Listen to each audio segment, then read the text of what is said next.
أبدا على حبيبك خير خلق كلهم.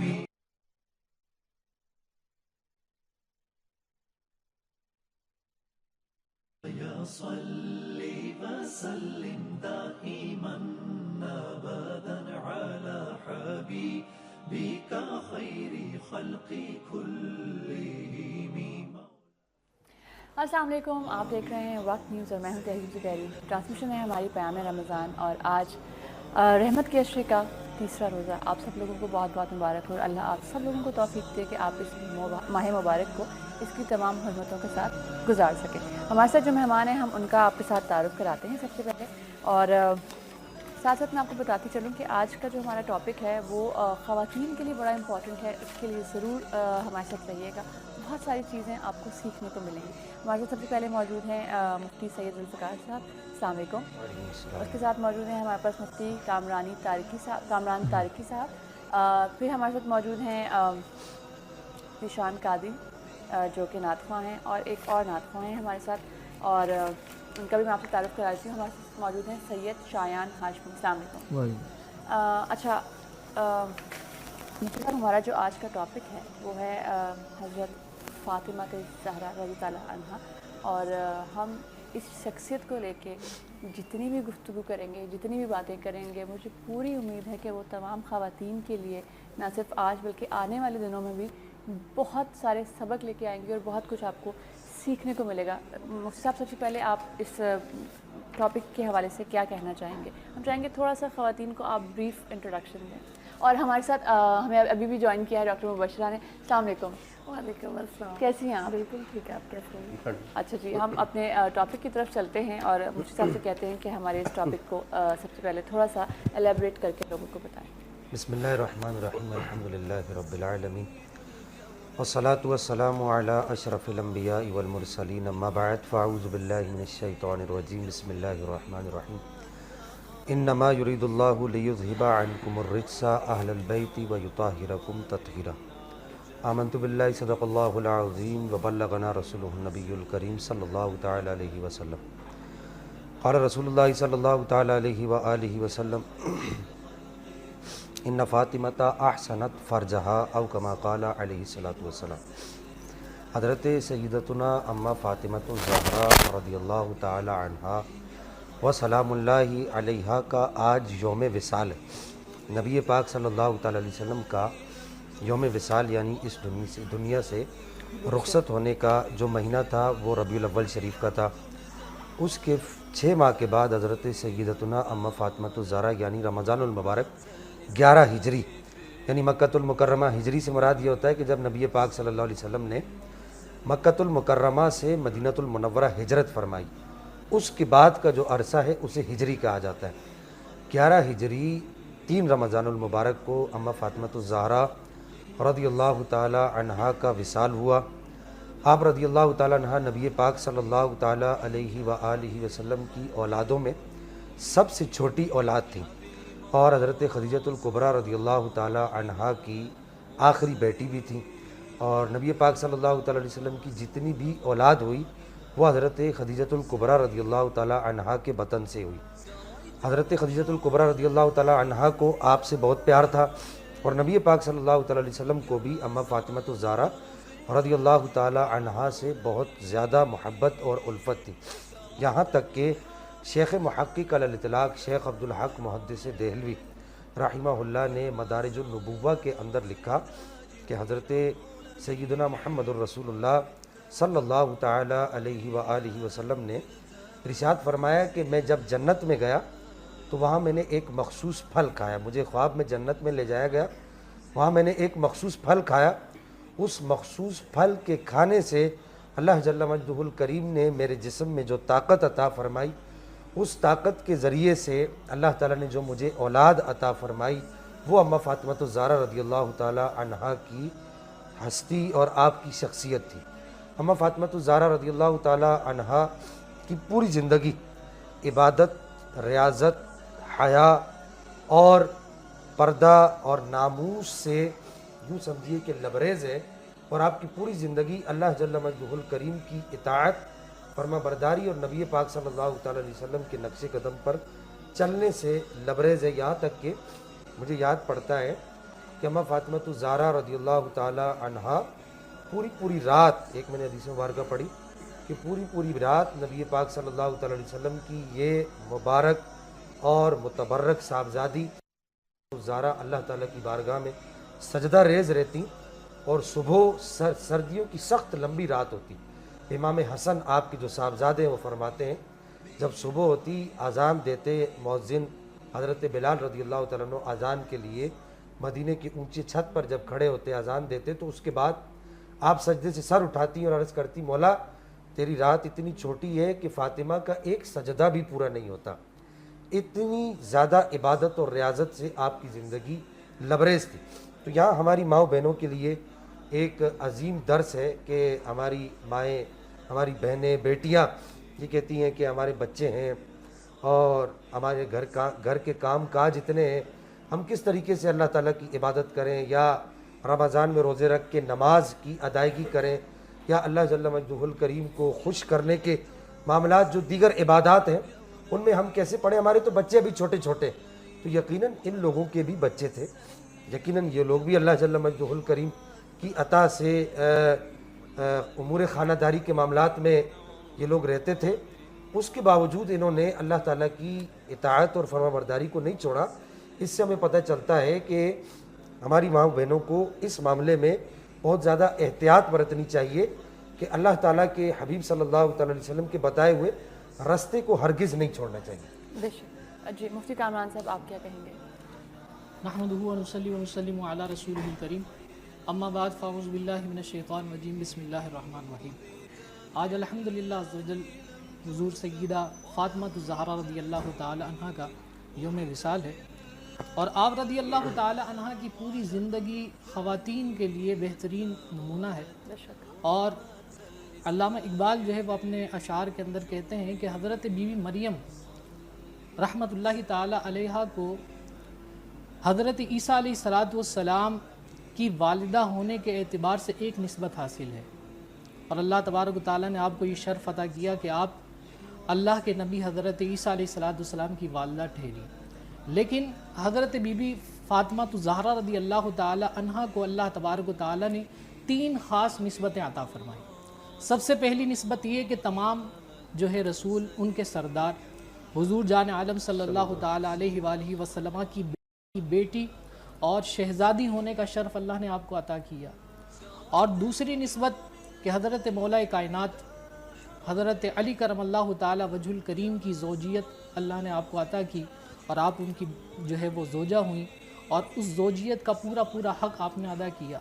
اور تیسری نسبت کہ امام علی مقام امام حسن اور امام حسین رضی اللہ تعالی عنہما کی جو ہے والدہ ہونے کا شرف اللہ نے آپ کو عطا کیا۔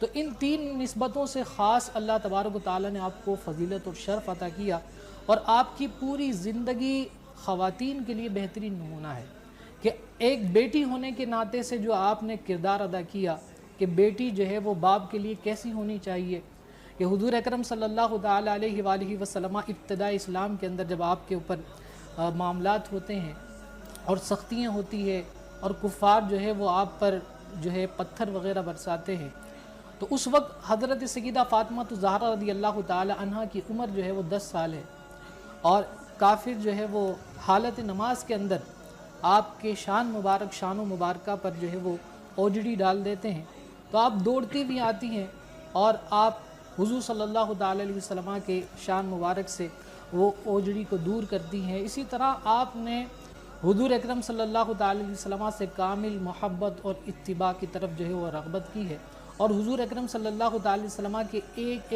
فرمودات پر خود بھی عمل کیا ہے، اور پھر آپ کی جو خاص طور پر آپ کی جو اولاد ہیں امام علی مقام امام حسن اور امام حسین رضی اللہ تعالی عنہما، ان کا کردار سارے عالم کے سامنے آشکار ہے کہ آپ ہی کی تربیت کی بدولت اللہ تبارک و تعالی نے امام علی مقام امام حسین رضی اللہ تعالی عنہ کو یہ شرف اور مقام عطا کیا کہ آپ نے دین کی ترویج و اشاعت کے لیے، دین کی سربلندی کے لیے نہ صرف یہ کہ اپنی جان کی قربانی دی، اور ساتھ ساتھ اپنے اہل خانہ یہاں تک کہ اپنے بھانجوں بھتیجوں کی بھی قربانی اس دین کی خاطر دی، اور یہ سب کچھ تربیت ہے حضرت سیدہ فاطمہ الزہرا رضی اللہ تعالی عنہ کی۔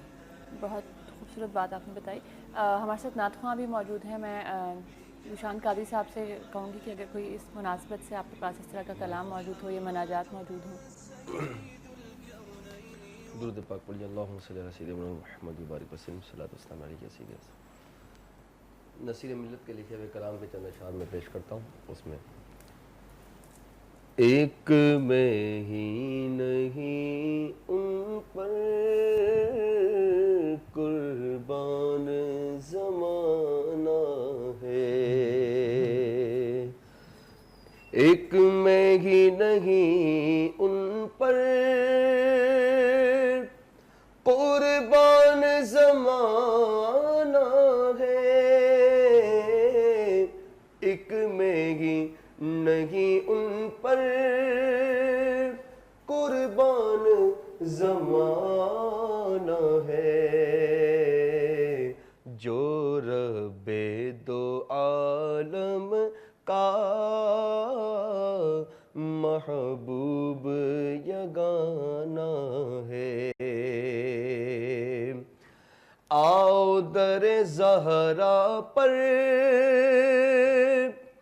پھیلائے ہوئے دامن، آؤ در زہرا پر پھیلائے ہوئے دامن، یہ نسل کریموں کی لجپال گھراں ہے، یہ نسل کریموں کی لجپال گھرانہ ہے۔ خلقی کھلی دیکھنے پیام رمضان، کوشش کروں گی کہ پروگرام کے بیچ بیچ میں آپ سے کچھ احادیث اور کچھ اس طرح کی باتیں شیئر کرتی رہوں جس سے آپ کو اچھا بھی لگے، کچھ ہمارا ایمان تازہ ہو جائے، کچھ آپ کا ایمان تازہ ہو جائے۔ ٹرانسمیشنز تو ویسے زندگی میں چلتی رہتی ہیں، شوز ہوتے رہتے ہیں، لیکن اس طرح کے شوز کرنے کا جو خالصاً مقصد ہوتا ہے وہ یہ ہوتا ہے کہ جو چیزیں ہم اپنی زیادہ تر روٹین میں بھول جاتے ہیں یا جس کو ہم نہیں اپنی زندگی میں شامل کر پاتے ہیں، اگر ان چیزوں کو شامل کرنے سے ہمارے باقی کے دنوں میں کوئی بہتری آ جائے تو کیا ہی اچھی بات ہے۔ ایک چیز کوٹ کرنا چاہوں گی، حضرت سیدنا زمر رضی اللہ تعالیٰ عنہ فرماتے ہیں کہ ماہ رمضان میں گھر والوں میں کے اوپر خرچ کرنے میں کشادگی کرو، کیونکہ ماہ رمضان میں خرچ کرنا اللہ عز و جل کی راہ میں خرچ کرنے کی طرح ہے۔ تو یہ کیا ہی اچھی بات ہو کہ ہم جو پیسہ کما رہے ہیں اسے جمع تو کریں اپنے برے وقت کے لیے، کیونکہ فضول خرچی کی بھی کہیں ترغیب نہیں دی ہمارے مذہب نے، لیکن ساتھ ساتھ اسے اپنے گھر والوں پہ بھی خرچ کریں تاکہ انہیں بھی خوشی محسوس ہو، اور وہ جو خوشی ہے جو آپ کو اپنے گھر والوں پہ خرچ کرنے سے ملتی ہے وہ بھی بڑی خوبصورت فیلنگ ہوتی ہے۔ اگر آپ کبھی اس طرح کا کام کرتے ہیں تو آپ کو یقیناً پتہ ہوگا کہ آپ کتنا اچھا محسوس کرتے ہیں۔ اچھا مفتی شاہد صاحب، ہم آپ سے بات کریں گے ہم کہ حضرت فاطمہ الزہرا کی جو والدہ تھیں، یقیناً ان کا بھی ایک کردار رہا ہوگا ایک اس طرح کی بیٹی کی تربیت کرنے کا جس کی اولاد حسن اور حسین نکلے۔ دیکھیں، سب سے پہلی بات یہ کہ ایک انڈرسٹوڈ بات ہے کہ اگر بیٹی میں کچھ خصوصیات ہوتی ہیں یا اچھے اخلاق کی مالک ہوتی ہے بیٹی، تو اس اچھے اخلاق اور اس خصوصی کردار کے اندر اس کی ماں کے معاملات کا دخل ضرور ہوتا ہے، اس کی ماں کی تربیت کا دخل ضرور ہوتا ہے۔ اور آپ کی والدہ محترمہ حضرت سیدتنا خدیجۃ الکبریٰ رضی اللہ تعالی عنہا ہیں، جو کہ نہ صرف حضرت سیدتنا اماں فاطمہ الزہرا رضی اللہ تعالی عنہا کی تربیت فرمانے والی ہیں، بلکہ نبی پاک صلی اللہ تعالی علیہ وسلم کی بذات خود دستگیری فرمانے والی ہیں کہ جب بھی نبی پاک صلی اللہ تعالی علیہ وسلم کو کسی مشکل معاملہ، آپ کے سامنے کوئی مشکل معاملہ آڑے آیا تو اس مشکل معاملے میں حضرت سیدتنا خدیجۃ الکبریٰ نے آپ کا ساتھ دیا، یہاں تک کہ کفار مکہ نے آپ صلی اللہ تعالی علیہ وسلم کو جتنا عرصہ ستایا تو آپ صلی اللہ تعالی علیہ وسلم کو صبر اور صبر کے ساتھ ساتھ اللہ تعالیٰ کی طرف سے اجر کی تلقین بھی حضرت سیدتنا خدیجۃ الکبریٰ ہی کرتی رہیں اور آپ کا دل بندھاتی رہیں کہ ایک دن ایسا آئے گا کہ یہ قوم آپ کی بات کو مانے گی. تو ایسی خاتون جنہیں نبی پاک صلی اللہ تعالی علیہ وسلم کی مشکل گھڑیوں میں آپ کا ساتھ دیا ہو تو وہ جب کسی بچی کی تربیت کریں گی، اور یہ صرف حضرت سیدتنا اماں فاطمہ الزہرا کی تربیت نہیں بلکہ آپ کی دیگر جو 3 بہنیں تھیں، جو حضرت خدیجۃ الکبریٰ کی دیگر 3 بہنیں تھیں اور بیٹیاں تھیں اور اماں فاطمہ الزہرا کی بہنیں تھیں، ان 3 بہنوں کی بھی آپ نے ایسی ہی تربیت کی. یہاں تک کہ علماء نے لکھا کہ اگر نبی پاک صلی اللہ تعالی علیہ وسلم کا کوئی بیٹا زندہ ہوتا تو جس ماں نے اماں فاطمہ الزہرا کی تربیت کی وہ ماں اس بیٹے کی ایسی تربیت کرتی کہ آپ صلی اللہ تعالی علیہ وسلم کے بعد اگر کسی کا رتبہ اس کائنات میں بڑا ہوتا تو نبی پاک صلی اللہ علیہ وسلم کے اس بیٹے کا رتبہ بڑا ہوتا صرف اس ماں کی تربیت کی وجہ سے. تو یہاں پر میں یہ بات بھی عرض کروں گا کہ ماؤں کو چاہیے کہ اپنی بچیوں کی، اپنے بچوں کی خالصتاً ایسے ماحول میں تربیت کریں. بہت سارے لوگ ہمارے پاس، بہت سارے لوگ آتے ہیں، وہ کہتے ہیں جی ہمارا بچہ خراب ہو گیا، ہمارا بچہ بات نہیں مانتا، وہ آوارہ ہو گیا، اور اس طرح کے معاملات، بہت پریشانیوں کا سامنا ہوتا ہے لوگوں کو. تو میں اکثر ان سے یہی عرض کرتا ہوں کہ اب پچھتائے کیا ہوت جب چڑیا چگ گئی کیا، کہ آپ نے خود اپنے بچے کی تربیت ایسی کی یہ نوبت نہ آتی. آپ اگر اپنے بچے کی تربیت ایسی کرتے یا کرتی کہ آپ کا بچہ اس نوبت تک نہ پہنچتا تو آپ کو آج یہ دن نہ دیکھنے پڑتے. بالکل بالکل. بہت چھوٹی ایج سے تربیت کا جو سلسلہ ہوتا ہے وہ آپ کی گود سے ہی شروع ہو جاتا ہے. ڈاکٹر مبشرہ بھی ہمارے ساتھ ہیں، انہیں بھی ہم شامل کریں گے کانورسیشن میں. ڈاکٹر مبشرہ، کتنا مشکل ہوتا ہے بچوں کی تربیت کرنا، جب اسپیشلی آپ کو لگتا ہے کہ جی بیٹی ہے تو آپ کو زیادہ رسپانسبلٹی بھی فیل ہوتی ہے؟ سب سے امپورٹنٹ چیز ہے کہ اگر ہم پیرنٹس کو ایجوکیٹ کریں، ٹھیک ہے، جیسے مفتی صاحب نے کہا کہ اسلام کی ایجوکیشن نیسیسری ہے، وہ تو اٹس دیر، بٹ کیونکہ ہمارے پاس اوپر بڑا ایک پریشر ہو جاتا ہے کہ ایئر 2 پہ جیسے بچے پہنچتے ہیں تو ان کو اسکولوں میں ڈال دیا جاتا ہے. تو یہ بہت زیادہ امپورٹنٹ ہے کہ آپ کس طریقے سے اپنی اپ برنگنگ کریں، یعنی اسلامک وے سے بھی اینڈ ہم اپنی بالکل نارمل روٹین میں. تو فرسٹ آف آل ہمیں اپگریڈ کرنا چاہیے آپ کے پیرنٹس کو بیسکلی، اور یہ اولڈ بک آف تھاٹس نہ ہو کہ جیسے ہمارے پشتوں میں چلا آ رہا ہے، جو ہمارے گرینڈ پیرنٹس کرتے ہیں وہی چیز ریپیٹیشن نہیں ہو، کیونکہ ہمیشہ ایک ہیومن فنومینا ہے، سائیکالوجی بھی یہی کہتی ہے ہمیشہ اپنے آپ کو اپڈیٹ رکھو، یعنی زمانے کے ساتھ چلو. کیونکہ یہ ہو جاتا ہے کہ ہم ہمیشہ پچھلا ہی ذکر کرتے رہتے ہیں، آگے جو ہماری جو نسل ہے وہ ہمیشہ آگے دیکھتی ہے، پچھلا نہیں دیکھتی ہے.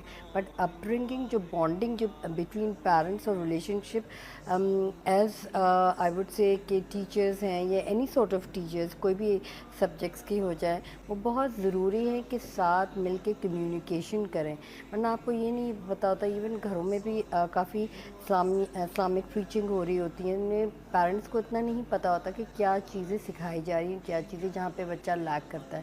تو اس پہ سختی کرنے کے بجائے بہتر ہے کہ بیٹھ کے سمجھا خود بھی جائے اور سمجھایا بھی جائے بچوں. بالکل، یہ بہت ضروری ہوتا ہے کہ آپ بچوں سے بات بھی کریں اور بچوں کو بتائیں بھی. اور جب بچے بہت چھوٹے ہوتے ہیں تو ان کے لیے بہت مشکل ہوتا ہے تھوڑی سی گہری بات کو، جو تھوڑی سی مشکل بات کو سمجھنا. تو یہ ضروری نہیں کہ آپ بچے کو 2 سال کی عمر سے ہی ساری باتیں سکھانا شروع کر دیں، ساری باتیں سمجھانا شروع کر دیں. جب آپ بچے کو چھوٹی چھوٹی بیسک چیزیں بتانا شروع کرتے ہیں تو بچے کو اور بھی زندگی کے جو معاملات ہیں وہ اپنے وقت کے حساب سے، اپنی عمر کے حساب سے سمجھ آنا شروع ہوتے ہیں. لیکن اس کے لیے ضروری ہے کہ آپ بچے کو ٹائم دیں، اس کے ساتھ رہیں، اس سے بات کریں، اور جب وہ بات کر رہا ہے اس بات کو سنیں تاکہ آپ کو اس بات کا اندازہ ہو سکے کہ آپ کا بچہ کیا سوچ رہا ہے، اس کی سوچ کیا ہے، اور آپ نے اس کو آگے سے کس طریقے کا جواب دینا ہے. ہمارے ساتھ یہاں پہ مفتی کامران صاحب بھی موجود ہیں. مجھے بتائیے کہ ہمارے ہاں جو اب ماشاءاللہ ایک نئی جنریشن ہے، نئی نسل ہے، کافی انٹیلیجنٹ بھی ہے، بچے کافی تیز بھی ہیں، بہت کچھ سیکھنا بھی چاہتے ہیں. تو کون سی ایسی چیزیں ہونی چاہیے ہمارے ریلیجن سے ریلیٹڈ یا اس طرح کی ہستیوں سے ریلیٹڈ جو بچوں کو بہت ارلی ایج سے آپ بتائیں اور وہ ان کو فائدہ مند ثابت ہوں؟ دیکھیے، بنیادی چیز تو یہ ہے کہ اسلام کی جو بنیادی جو چیزیں ہیں، خاص طور پر جو اراکین اسلام ہے، یہ سب سے پہلا سبجیکٹ جو ہے وہ بچوں کی تربیت کے لیے ہے کہ ہم ارکان اسلام بچوں کو بتائیں کہ دین کیا ہے اور دین کے ارکان کیا ہیں. اور یہ ہمارا جو ہے معاملہ رہا ہے کہ جب بھی بچہ جو ہے بڑا ہوتا ہے، چھوٹی سی عمر سے بولنا شروع کرتا ہے، تو ہمارا یہ ذہن بنا ہوا ہوتا ہے کہ جب بھی بچہ بولے تو دو طرح کے جو لوگوں کا کنسیپٹ ہے. ایک طبقہ یہ ہے کہ وہ کہتے ہیں کہ ہم جب بچہ بولے تو بولیں منہ سے، تو وہ باپ کی آواز سنیں، یا باپ کہتا ہوا سنیں، وہ کہے کہ پپا یا مما. اسی طرح کچھ لوگ ہیں جن کا کانسیپٹ یہ ہے، جو کہتے ہیں کہ ہم اگر سب سے پہلا جو ہے وہ جملہ اس بچے کو بولتے ہوئے سنیں تو وہ اللہ کا نام سنیں. اللہ کا نام. تو یہ بنیادی چیزیں ہیں کہ وہ بچہ جو ابھی بڑا ہو رہا ہے اور اس کو اللہ تبارک و تعالی نے لقنت عطا کی، بولنے کی صلاحیت اس کے اندر آ رہی ہے، تو سب سے پہلی چیز یہ کہ اس کی زبان پر اللہ تبارک و تعالی کا نام اس کو سکھایا جائے، بسم اللہ سکھایا جائے، کلمہ طیبہ سکھایا جائے.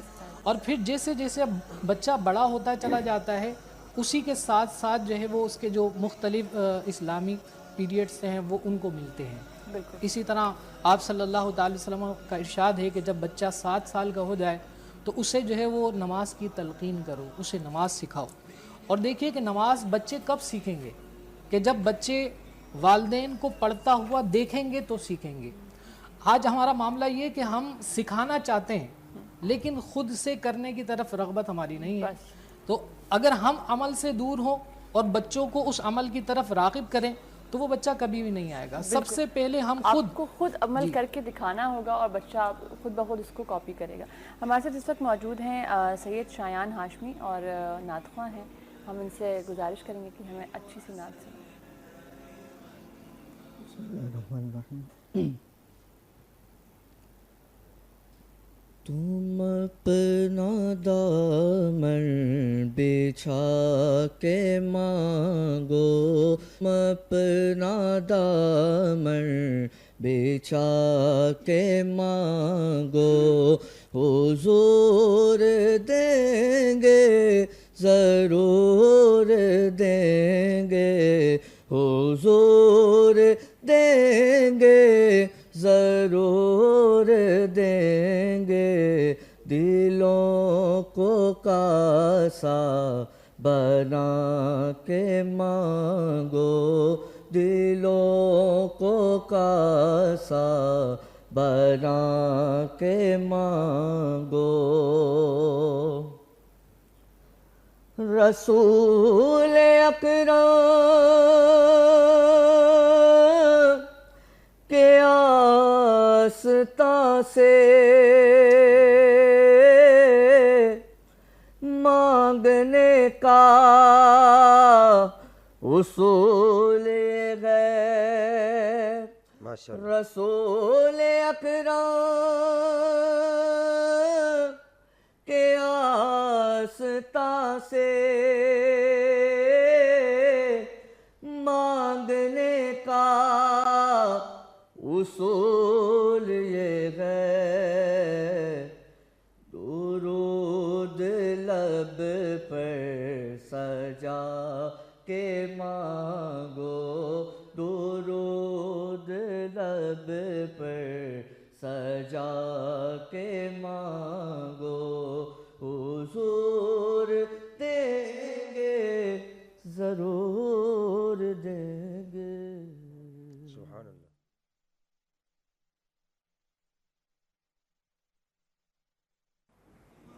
Welcome back. واپس آ چکے ہیں ہم بریک سے. آپ دیکھ رہے ہیں پیام رمضان، وقت نیوز کی اسپیشل رمضان ٹرانسمیشن. اور اس وقت ہمیں اسٹوڈیوز میں جوائن کیا ہے ہمارے ایک اور گیسٹ، سیلیبریٹی گیسٹ ہیں ہمارے ساتھ موجود ہیں حسن سومرو. السلام علیکم. کیسے ہیں آپ؟ بالکل ٹھیک ٹھاک. رمضان کیسا گزر رہا ہے؟ جیسے ہمیشہ گزرتا ہے. ابھی تو شروع ہوا ہے، یہ تو شروع کے روزوں میں تو ایسے ہی ہوتا ہے. تھمز اپ وہ شروع میں لگتا ہے، بٹ وہ جب رمضان گزر جاتے ہیں نا پھر رمضان بڑا یاد آتا ہے نا. وہ آپس میں محبتیں، ایک ساتھ بیٹھ کے کھانا، ایک دوسرے کو پانی دینا، چیزیں دینا، اس کے بعد لوگ چھینتے ہیں. سو پھر یہ سارا سال یاد آتا ہے کہ واقعی رمضان میں جو ہم سارے مسلمان ہیں وہ سب ایک ساتھ ہو جاتے ہیں، ایک دوسرے سے پیار کرتے ہیں. It looks really good. But وہ آفٹر دیٹ وہ ساری چیزیں ختم ہو جاتی ہیں، آدمی اپنی اس میں لگ جاتا ہے. پھر وہ کیا لگتا ہے چائلڈہڈ میں جو رمضان تھا وہ زیادہ مزے کا تھا یا جو اب ہوتا ہے وہ زیادہ مزے کا ہے؟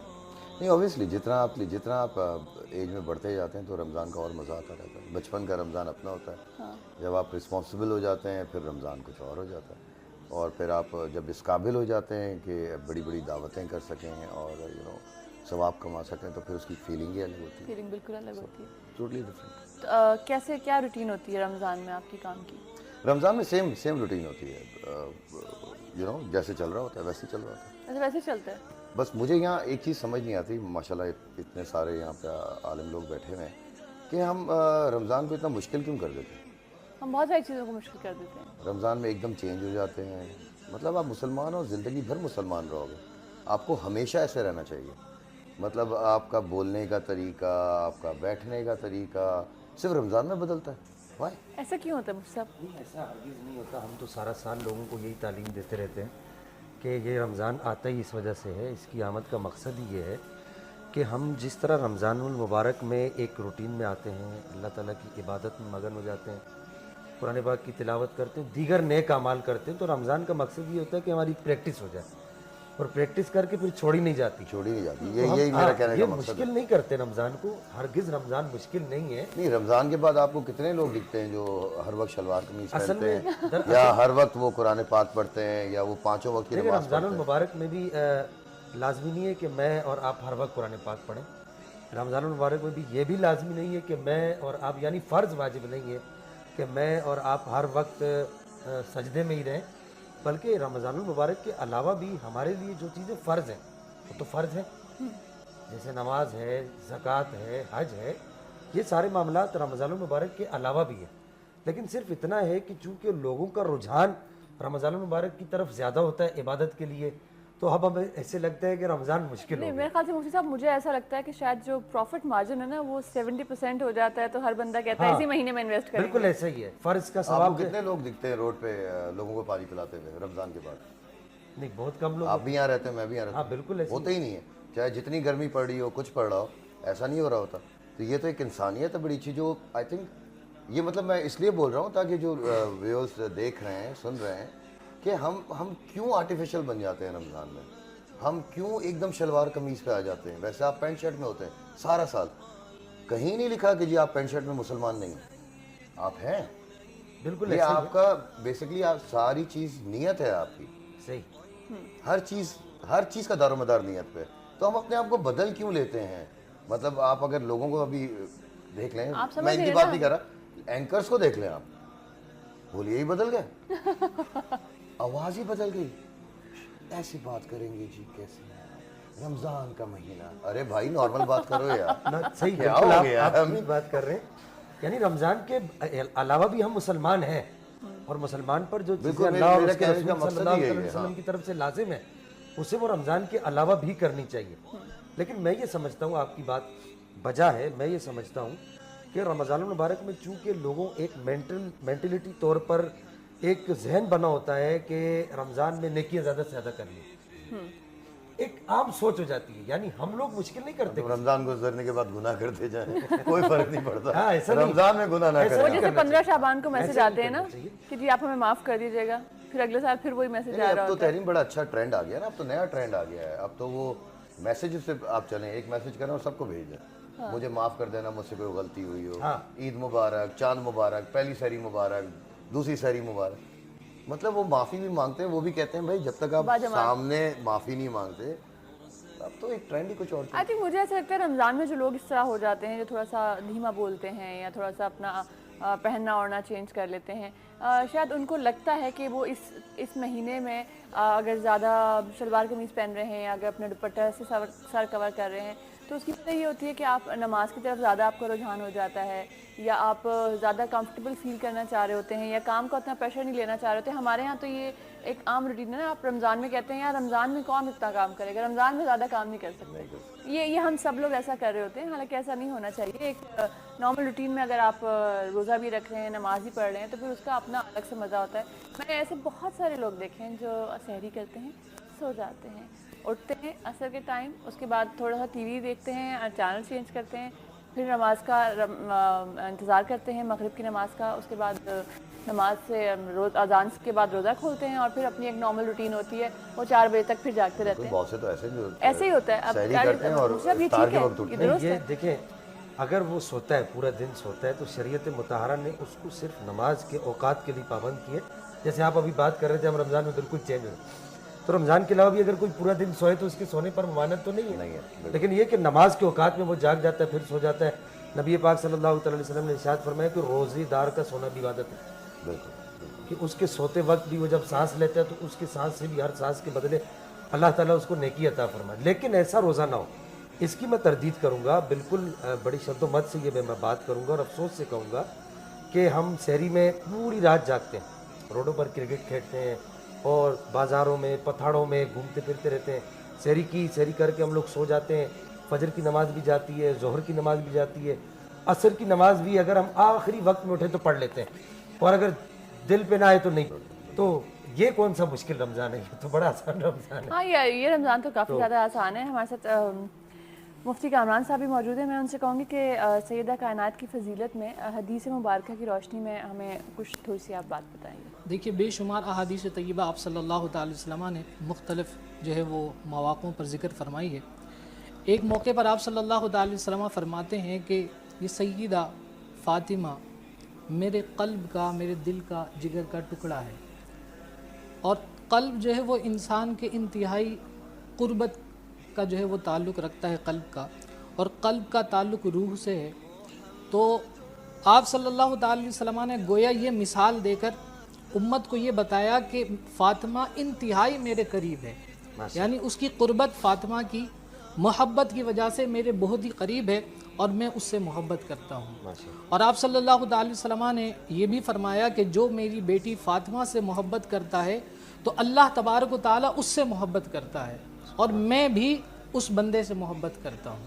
اسی طرح جو شخص میری بیٹی سیدہ سے بغض و عناد رکھتا ہے تو میں بھی اس سے نفرت کرتا ہوں، اور اللہ تبارک و تعالیٰ بھی اس سے نفرت اور بغض و عناد اور سخت عذاب کا معاملہ اس کے ساتھ کرے گا کہ جو سیدہ سے، میری بیٹی سے نفرت کا معاملہ کرے گا. اچھا یہ میں ایک بات اور ڈسکس کرنا چاہوں گی. اکثر ہم نے لوگوں کو یہ کہتے ہوئے سنا ہے کہ میری امی میری فلاں بہن سے زیادہ پیار کرتی ہیں، میرے ابو میرے فلاں بھائی سے زیادہ پیار کرتے ہیں، یا ہمارے کوئی بھی یا بھائی گھر میں زیادہ لاڈلا ہے. تو میرے خیال سے اس کی کوئی ممانعت نہیں ہے. ماں باپ کو اپنے کسی بھی بچے سے بہت زیادہ محبت ہو سکتی ہے، کوئی دل کے قریب ہو سکتا ہے اپنی حرکات کی وجہ سے، اپنے معاملات جو اس کے دوسرے لوگوں کے ساتھ ہوتے ہیں. اس میں کوئی برائی تو نہیں ہے؟ دیکھیے بالکل اس حوالے سے جو ہے یہ قربت کی بات ہے کہ کوئی بچہ ایسا ہوتا ہے کہ بہت زیادہ ماں کو جو ہے وہ بھاتا ہے. کوئی بچے ایسے ہوتے ہیں، کچھ بچے ایسے ہوتے ہیں یا بچیاں ایسی ہوتی ہیں کہ جو باپ کے بالکل قریب ہوتی ہیں. لیکن اسلام یہ کہتا ہے کہ ان سے مساوات کا معاملہ کیا جائے. لیکن خاص طور پر آپ صلی اللہ علیہ وسلم نے بیٹیوں کے حوالے سے بڑی تعلیم فرمائی ہے اور کہا کہ جب تم باہر کہیں جاؤ اور واپس لوٹ کر آؤ سفر سے تو اپنے ساتھ کچھ نہ کچھ تحفہ ضرور لے کر آؤ، اور اگر گھر کے اندر بیٹا اور بیٹی ہوں تو ذرائع شفقت کے بیٹی کو پہلے وہ تحفہ دو اور اس سے جو ہے وہ محبت کا اظہار کرو. اب آپ دیکھیے کہ وہ دور، وہ وقت کہ جس وقت ایسا معاملہ کہ بچیوں کو جو ہے وہ زندہ درگور کیا جا رہا تھا. جی بالکل. اور اس وقت میں لوگ فخر کرتے تھے اس بات پر کہ ہم نے بچی ہمارے ہاں پیدا ہوئی اور اس کو ہم نے زندہ دفن کر دیا. اس موقع پر آپ صلی اللہ علیہ وسلم نے ان کی اس غلط روش کی نفی کی ہے اور ان کو یہ سکھایا کہ تم لوگ بچیوں کو زندہ دفن کر کے فخر محسوس کرتے ہو، جبکہ میں یہ درس دے رہا ہوں کہ بچیوں سے محبت اور شفقت کی جائے. اور اس کے متعلق اللہ تبارک و تعالیٰ نے یہ قرآن مجید کے اندر فرمایا کہ ان لوگوں سے کہ جنہوں نے یہ عمل کیا ہے اللہ تبارک و تعالیٰ پوچھے گا کہ تم نے اپنی بچیوں کو کس وجہ سے جو ہے وہ زندہ درگور کیا، قتل کیا.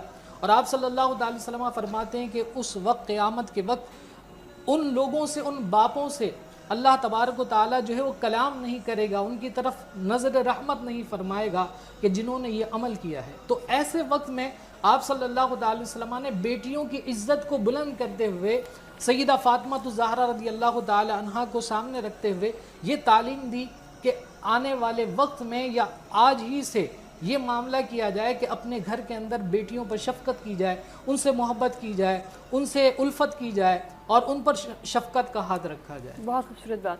ڈاکٹر مبشرہ آپ کیا کہیں گی کہ کتنا کلوز ہوتی ہے بیٹی، چاہے ماں ہو یا باپ ہو اس کی، اور کتنی امپورٹنس ہوتی ہے بیٹی کی؟